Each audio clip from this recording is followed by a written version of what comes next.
Thank you again, Nikki and Yese, for taking care of it. And yeah, and hopefully you all are awake after awesome summary by V about all the awesome stuff happening in galaxy evolution.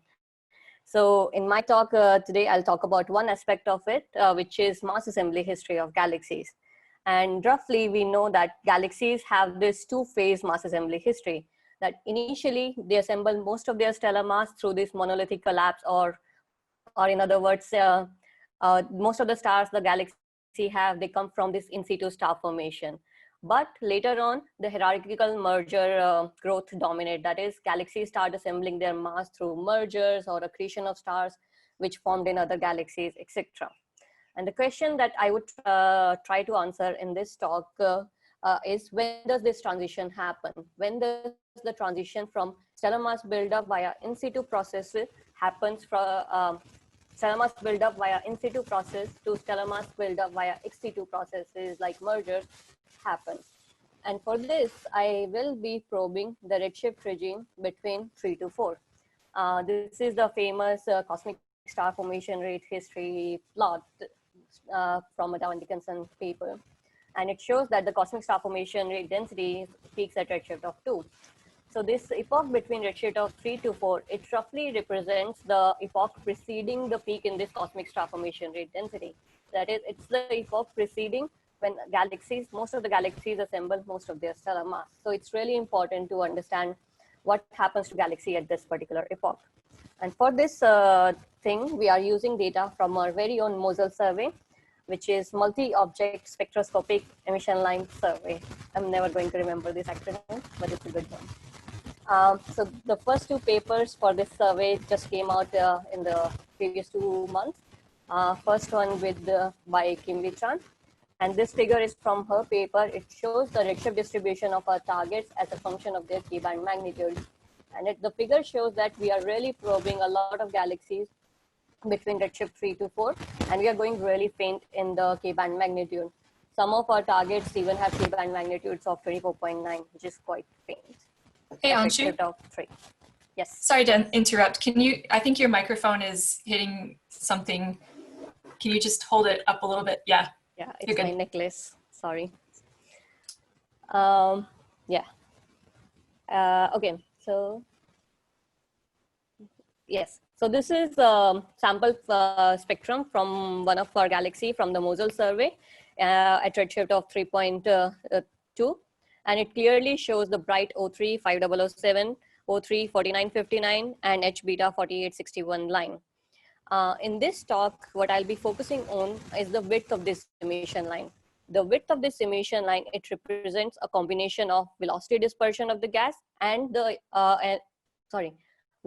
rotation velocity of the gas and the intrinsic velocity dispersion.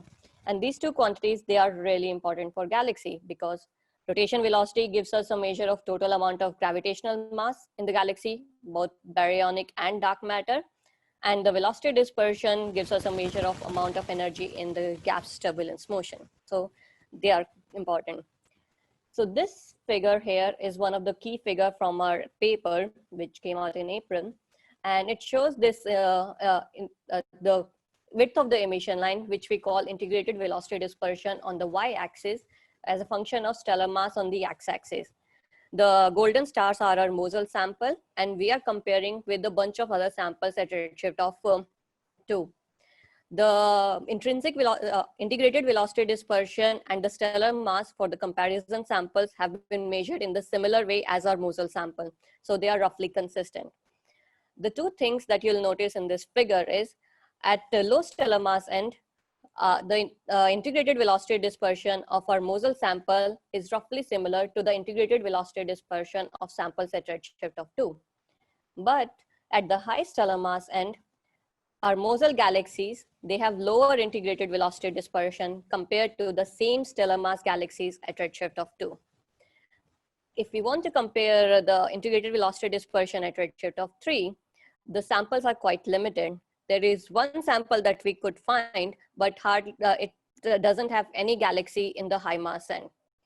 However, at the low mass end, their integrated velocity dispersion measurements are roughly similar to what we have for our Mosul sample. So to conclude from this figure, what we find is that massive galaxies at redshift of 3, they have about 60 kilometers lower integrated velocity dispersion compared to the same stellar mass galaxies at redshift of 2. So what is the possible explanation for this? To understand what could be the possible reason behind this is we looked at simulations and looked at how in simulations galaxies assemble their mass. And one of the things that jumped out, this transitory phase in the mass assembly of massive galaxy. So the figure here is from, on the left is from illustrious TNG simulation, and it shows the XC2 stellar mass fraction. The XC2 stellar mass fraction is amount of stars galaxies are going to assemble from external processes like mergers or accretion, etc. So this XC2 stellar mass fraction for the low mass galaxies, which is the blue line here, it roughly remains flat between redshift of 6 to 1. That is, it doesn't change. Whereas for massive galaxies, this XC2 stellar mass fraction shows a steady rise beyond redshift of 4. That is, at redshift lower than 4, massive galaxies, they are assembling most of their stellar mass through external processes. And this is what we think might be responsible for the increase in their integrated velocity dispersion. Because if the galaxies are assembling their mass through external processes, those are going to, they might be increasing the turbulence in the galaxy itself. However, with just integrated velocity dispersion measurement, it's really hard for us to figure out whether it is the velocity, rotation velocity of the gas or the intrinsic velocity dispersion of the gas that is actually changing between the redshift 3 and redshift 2 sample. So we need a spatially resolved kinematic measurements at redshift of 3 to really disentangle this factor. Another interesting thing that we found in our analysis is how the size of the stellar disk changes. So the figure here is the size of stellar disk as a function of stellar mass. The shaded region are from the simulation, and let's just focus on that for now. The pink here is redshift 3 size mass relation, and the gray shaded region is the redshift of 2. And you can see that at redshift of 2, at the massive end, there is a significant increase in the sizes of the galaxy. And we wanted to investigate why the galaxies are suddenly becoming diffuse. So to do that, what we did is we tried to select the diffuse galaxy. Now this plot is just another version of the previous plot, but showing how we are selecting a diffuse massive galaxy. So the diffuse massive galaxies, we select all the galaxies which lie 1 sigma above the size mass relation, which are these purple squares. We call them as diffuse massive galaxy. To select a control sample, we select normal massive galaxy with sizes within the 1 sigma size mass relation, but their stellar mass distribution, as shown in the inset plot here, matches with the stellar mass distribution of the diffuse massive galaxy. And we follow these two populations back and forth in time to see how they are assembling their mass. The interesting thing we found is a very strong connection between the size of the stellar disk and their star formation histories. Now the left-hand side plot is the stellar mass evolution, purple is the diffuse massive galaxy, and the red shaded region is the normal one. And the middle and the right-hand side panel represents their star formation histories. There's a stark difference in the star formation histories of the diffuse massive galaxies and the normal massive galaxy. By redshift of 1, almost 70% of the normal massive galaxies have quenched, whereas only 20% of the diffuse massive galaxies have quenched by redshift of 1. Therefore, it seems like by selecting based on the sizes, what we are selecting is galaxies which are undergoing this slow quenching in the star formation. To figure out why these galaxies with diffuse stellar disk, they are undergoing this slow quenching, the first thing that we try to look at is their environment. Do these diffuse massive galaxies live in different environments compared to the normal ones?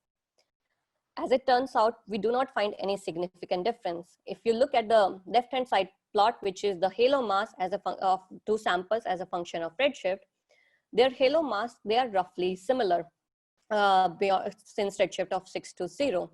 But the interesting thing that we found was in the gas density. So the middle panel here is the volumetric gas density of diffuse and the normal massive galaxy. So this diffuse massive galaxies, what we are finding is beyond redshift of 3, they have higher gas densities compared to the normal massive galaxy. And we think that this higher gas density is responsible for the prolonged episode of star formation that we see in this diffuse massive galaxy. They have more gas, that's therefore they can continue to form more stars. Sorry, I live next to Anzac Parade and there is some police van going on. Sorry.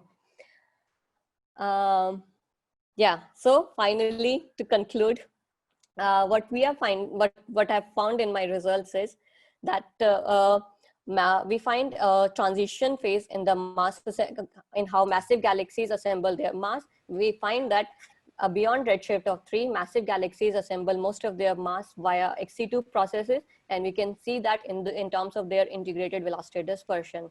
And also we find an interesting, we find a strong link between the sizes of the stellar disk and the star formation histories of massive galaxies. Thank you. I'll stop here.